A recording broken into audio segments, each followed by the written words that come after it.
A Short Life of Alan Chadwick, the Master Gardener. Alan Chadwick was the kooky, short-tempered Englishman who lived down in the garden shed on the campus of UCLA. The question was, who even employed him? He claimed to be a high-born British aristocrat. Well, no one believed that.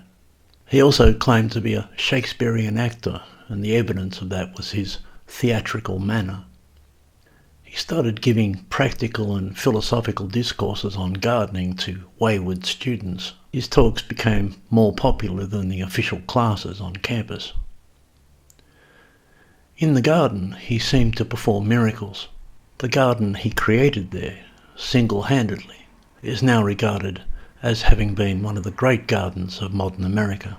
Because, whatever else, Alan Chadwick was a horticultural genius.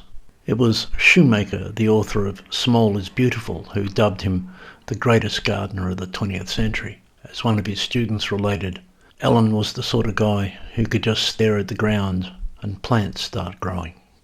But he was an aristocrat, and as an aristocrat, he was raised on fine foods and vegetables still grown in traditional pre-industrial organic methods on British estates.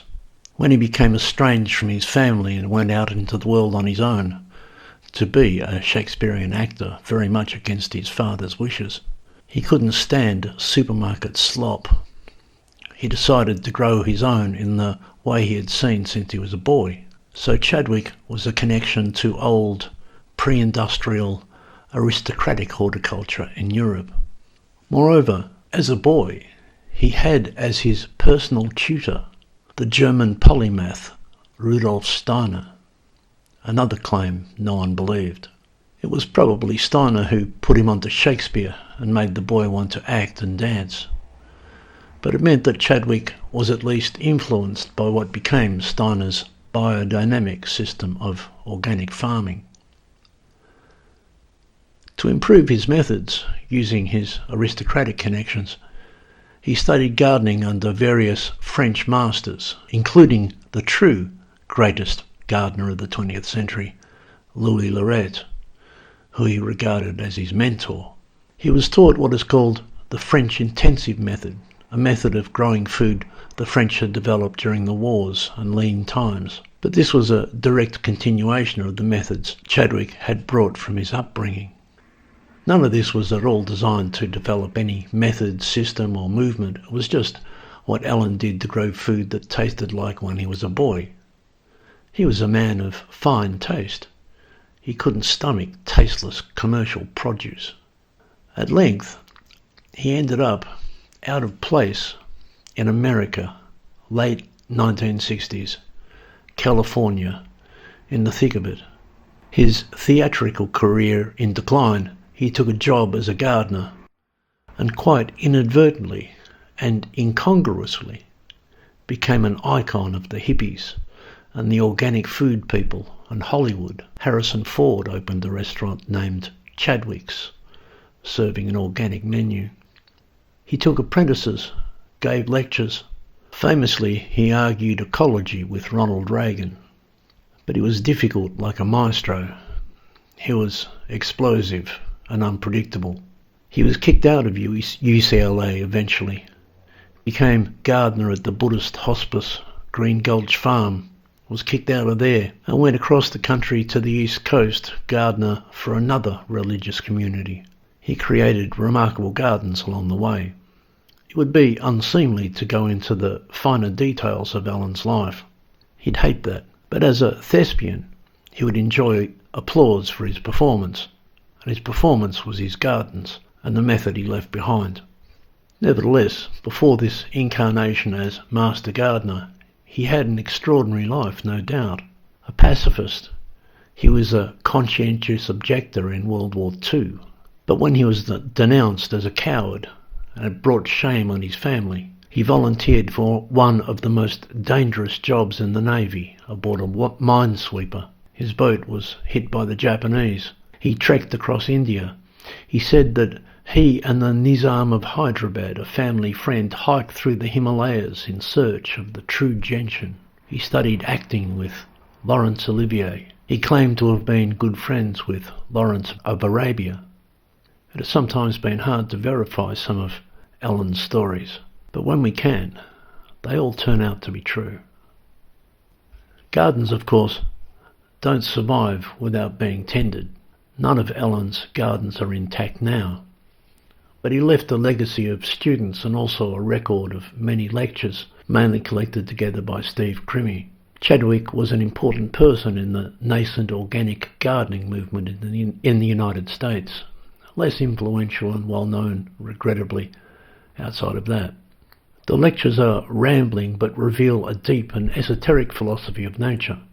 The hallmark of his way of thinking is that he regards nature as theatre.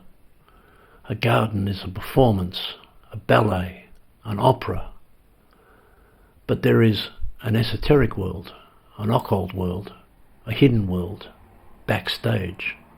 The Chadwick system was dubbed the French intensive biodynamic method, descriptive of its inspirations, but I'm just going to call it Chadwick Horticulture. And while I entirely recommend it as a practical method, I'm principally concerned with it as an object of contemplation. It is a system with an implied philosophy assembled by Chadwick over his lifetime, refined and perfected. Let us think of it as a design system. Just as permaculture was a design system developed by Holmgren and Mollison in Tasmania in much the same period, that system being predicated on utilitarianism and energy conservation. Chadwick Horticulture is from another era, finally, and has different priorities and assumptions. Permaculture is built on peak oil, scarcity, postmodern scenarios. It is implicitly apocalyptic. There's none of that behind Chadwick. He is an old-fashioned guy with a remnant of a long-lost aristocratic world. As I say, he just liked nice vegetables and cut flowers. He loved cut flowers. That is one of the things about Chadwick Horticulture. There is really no distinction between foods and flowers. They are grown together. A vegetable garden without flowers is a monstrosity. Alan wanted to find the best possible methods for growing the best possible flowers, that aristocratic commitment to the best. At one stage, so he said, he had a contract to supply cut flowers to Buckingham Palace. The anemone, the windflower, in the buttercup family, were his speciality. The extant lectures give some clues, but he was the first to admit that he was not a natural teacher. We can be sure that he had thought everything through, though. It is a complete system, and there is no part of it that does not fit. The implied philosophy is an ecological philosophy, to be sure, but more than that, it's a wider cosmology. The system was streamlined and adapted and somewhat de-Chadwickized by John Jebbins in a charming practical guide very much for the American market called How to Grow More Vegetables Than You Ever Thought Possible on Less Land Than You Can Imagine. But there is more to it than that. By all means, you don't need to understand Alan's wacky philosophy of nature to use his techniques. But in the end, they go together, and together they are an application of traditional cosmological thinking. Again, I want to stress that Alan was not a hippie or a greenie. He was a man out of place, and suddenly the old ways of gardening, pre-industrial, that he had learnt were back in fashion, back in demand, in American counterculture. In some ways, we have to extract Chadwick from that context and consider his horticulture as a thing on its own, essentially European, but more than that, Arcadian. There were attempts in his day to situate Chadwick in a philosophical context, but for the most part I think people didn't understand him. They were entertained by him, inspired by him, or insulted by him, and eagerly learnt his techniques. But his philosophy was hard for his American audience to fathom overall. Of course, the only way to contemplate it is to do it. I've used Chadwick Horticulture on and off for 30 years. It's more useful than any books or videos. But in this series of presentations, I hope to outline some of the results of that contemplation and to consider Chadwick Horticulture as a work of art. Alan was an artist, a performer, a choreographer, a director, a playwright, an aesthete. The garden was his stage, and what he had to say, he said on stage. I never met Alan, but you can channel him through physical exertion. His horticulture is, as a first principle, entirely human scale. It is ergonomic and perfectly human scale. But as John Jevons showed, it can outcompete industrial methods using old-fashioned manpower smartly applied. Alan had a horror of machines. He spoke of techne, part of his unique vocabulary. Techne, technique, the right techne.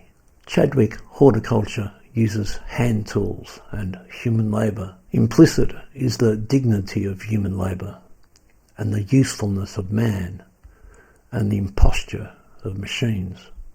Since it is human scale, the limitation of Chadwick Horticulture would seem to be that it is necessarily small scale, only suited for hobby farms and mums and dads. But it is designed to be completely scalable. Late in his life, Chadwick put his mind to this.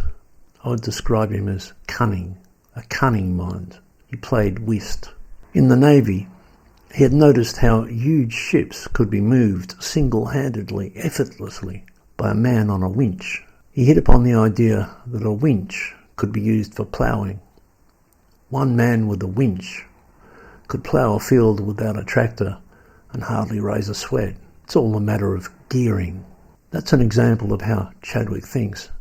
He solves problems with proportions, always human scale. This series is not about the colourful life and admitted eccentricities of Alan Chadwick.